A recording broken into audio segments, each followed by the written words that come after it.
ಓಂ ಶಾಂತಿ. ಮಲಗುವುದಕ್ಕೆ ಮೊದಲು ನಾವೆಲ್ಲರೂ 4 ರಿಂದ 5 ನಿಮಿಷ ಯೋಗ ಮಾಡಿಯೇ ಮಲಗಬೇಕು. ಇದರಿಂದ ನಮ್ಮ ಮನಸ್ಸಿನ ಅವಸ್ಥೆ ಶ್ರೇಷ್ಠ ಮತ್ತು ಶುದ್ಧ ಆಗುತ್ತದೆ ಮತ್ತು ನಕಾರಾತ್ಮಕ ಚಿಂತನೆಯಿಂದಲೂ ಸುರಕ್ಷಿತರಾಗಿರುತ್ತೇವೆ. ನಮ್ಮ ದಿನದ ಅಂತ್ಯ ಸರಿ ಇದೆ ಎಂದರೆ ದಿನದ ಆದಿಯೂ ಸರಿಯಾಗಿಯೇ ಇರುತ್ತದೆ. ಅಂದರೆ ಯಾವ ನಮ್ಮ ಮನಸ್ಸಿನ ಅವಸ್ಥೆ ಮಲಗುವ ಸಮಯದಲ್ಲಿರುತ್ತದೆ ಅದರ ನೇರ ಸಂಬಂಧ ಪೂರಾ ದಿನದ ಜೊತೆಗಿರುತ್ತದೆ. ಈ ತರಹದ ಪ್ರಕ್ರಿಯೆ ನಡೆಯುತ್ತಲೇ ಇರುತ್ತದೆ. ಆದ್ದರಿಂದ ರಾತ್ರಿ ಎಂದಿಗೂ ಮನಸ್ಸನ್ನು ಯೋಗ ಹಾಗೂ ಶ್ರೇಷ್ಠ ಸಂಕಲ್ಪಗಳಿಂದ ಚಾರ್ಜ್ ಮಾಡಿಕೊಳ್ಳದೆ ಮಲಗಬೇಡಿ. ಹಾಗಿದ್ದರೆ ಬನ್ನಿ ಈಗ ಈ ತರಹದ ಯೋಗ ಅಭ್ಯಾಸ ಮಾಡೋಣ. ರಿಲ್ಯಾಕ್ಸ್ ಆಗಿರಿ. ಈ ಸಂಕಲ್ಪ ಮಾಡಿರಿ, ನಾನು ಈ ದೇಹದಿಂದ ಭಿನ್ನನಾದ ಸುಖ ಸ್ವರೂಪ ಆತ್ಮನಾಗಿದ್ದೇನೆ. ನಾನು ಒಂದು ಸುಖ ಸ್ವರೂಪ ಆತ್ಮನಾಗಿದ್ದೇನೆ.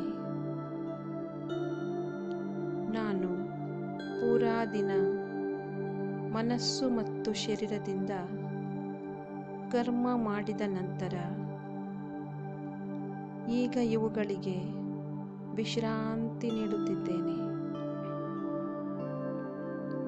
ನನ್ನ ಮನಸ್ಸಿನಲ್ಲಿರುವ ಯಾವುದೇ ಪ್ರಕಾರದ ಭಾರ, ಜವಾಬ್ದಾರಿ, ಚಿಂತೆಗಳೆಲ್ಲವನ್ನು ನಾನು ನನ್ನ ಅತಿ ಪ್ರೀತಿಯ ಈ ಸೃಷ್ಟಿಯ ನಿಯಂತ್ರಕ ಮಾಡಿಸುವವರಾದ ಶಿವತಂದೆಗೆ ಸಮರ್ಪಿತ ಮಾಡುತ್ತಿದ್ದೇನೆ ಮತ್ತು ಸ್ವಯಂವನ್ನು ಹಗೂರ, ನಿಸ್ಸಂಕಲ್ಪ, ಶಾಂತ ಅವಸ್ಥೆಯಲ್ಲಿ ಬಿಡುತ್ತಿದ್ದೇನೆ. ಏಕೆಂದರೆ ಭಗವಂತನಿಗೆ ನಾವು ಏನಾದರೂ ಸಮರ್ಪಣೆ ಮಾಡಿದರೆ ಅದರ ಜವಾಬ್ದಾರಿ ಭಗವಂತನದ್ದಾಗುತ್ತದೆ ಮತ್ತು ಆ ಪ್ರತಿ ಮಾತು ನಮಗೆ ಕಲ್ಯಾಣಕಾರಿಯಾಗಿ ಬಿಡುತ್ತದೆ. ಮತ್ತು ಯಾವುದರಲ್ಲಿ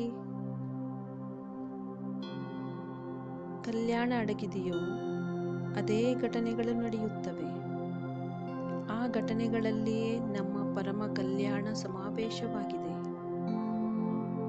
ಈಗ ಸಂಕಲ್ಪ ಮಾಡಿರಿ, ನಾನು ಸುಖ ಸ್ವರೂಪ ಆತ್ಮನಾಗಿದ್ದೇನೆ, ಸಂಪೂರ್ಣ ಸುಖಿಯಾಗಿದ್ದೇನೆ. ನನ್ನ ಮಸ್ತಕದ ಮೇಲೆ ಶಿವ ಪರಮಾತ್ಮ ಛತ್ರಛಾಯೆ ರೂಪದಲ್ಲಿದ್ದಾರೆ.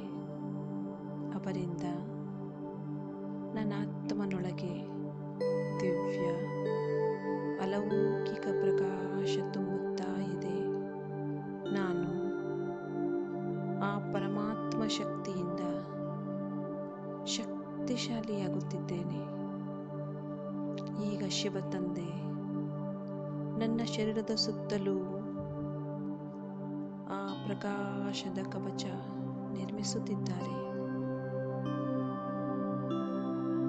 ತಮ್ಮ ಕಿರಣಗಳಿಂದ ನನ್ನ ಶರೀರದ 4 ಕಡೆ ಶಿವಬಾಬಾ ಒಂದು ಸುಂದರ ಅಲೌಕಿಕ ಪ್ರಕಾಶದ ಕವಚ ತಯಾರಿಸಿದ್ದಾರೆ. ನಾನು ಈ ಪರಮಾತ್ಮನ ಶಕ್ತಿಗಳ ಕವಚದ ಒಳಗೆ ಸುಖಪೂರ್ವಕ ಅವಸ್ಥೆಯಲ್ಲಿ ಸಂಪೂರ್ಣ ಸುರಕ್ಷಿತನಾಗಿದ್ದೇನೆ ಮತ್ತು ನಿಶ್ಚಿಂತನಾಗಿದ್ದೇನೆ. Thank you Baba. Good night. ಈಗ ಎಲ್ಲವನ್ನು ಮರೆತು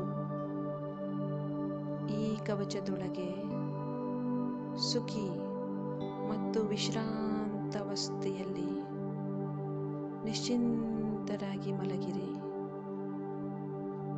ಓಂ ಶಾಂತಿ. ಓಂ ಶಾಂತಿ.